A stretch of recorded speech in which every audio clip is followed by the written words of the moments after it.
शहर के जाने माने रईस हीराचंद और उनकी पत्नी सुजाता की चमचमाती महंगी कार बंगाल की एक पुरानी बस्ती की सुनसान गली में एक बेरौनक से पुराने मकान के बाहर आकर रुकती है।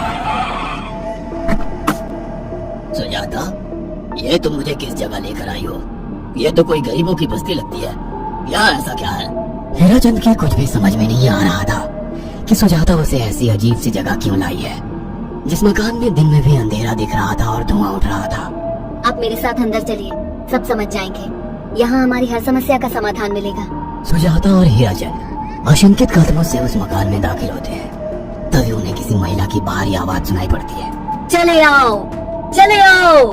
हीराचंद ने देखा कि उस मकान के अंदर अंधेरा था। अचानक हीराचंद की निगाह एक कमरे की ओर पड़ी जिसके अंदर हल्की हल्की सी रोशनी आ रही थी और उस कमरे के अंदर से धुआं उठ रहा था। शायद उस कमरे के अंदर आग जल रही थी। है? ये किसकी आवाज है? यहाँ इतना अंधेरा क्यों है और ये धुआं कैसे उठ रहा है? मेरा तो यहाँ दम घुट रहा है।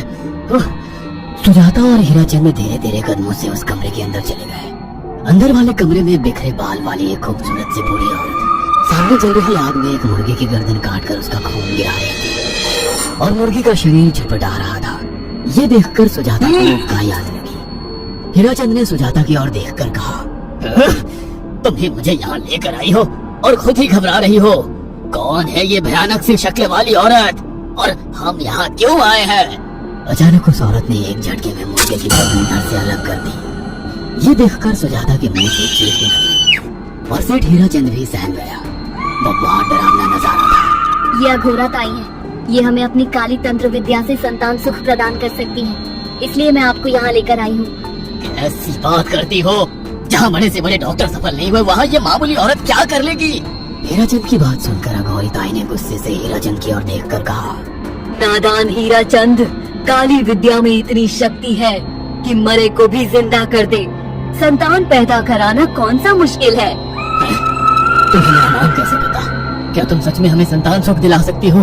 तुम जितनी दौलत मांगोगी मिल जाएगी। अगर ये संभव है तो। संतान का नाम सुनते ही हीराचंद की आंखों में चमक आ गई। वह संतान के लिए कुछ भी कर सकता था। तुम लोगों को मुझे एक नवजात शिशु लाकर देना होगा। मैं उस शिशु की बलि चढ़ा दूंगी और फिर वही शिशु तुम्हारे घर में फिर से जन्म लेगा। नवजात शिशु की बलि का नाम सुनते ही सुजाता और हरिचंद डर के मारे सिहर गए और उनकी आंखों में उनकी संतान का सपना ज्यादा बड़ा था। वो सब करने को तैयार थे। अघोराताई, आप जैसा कहेंगे हम वैसा करेंगे। बस हमें संतान सुख दिला दो। बिना वारिस के हमारी दौलत किस काम की? संतान सुख के लिए अंधे हो चुके सुजाता और हरिचंद अपनी नौकरानी शीला से एक नवजात बच्ची चोरी करवा के अघोरिताई को दे देते हैं।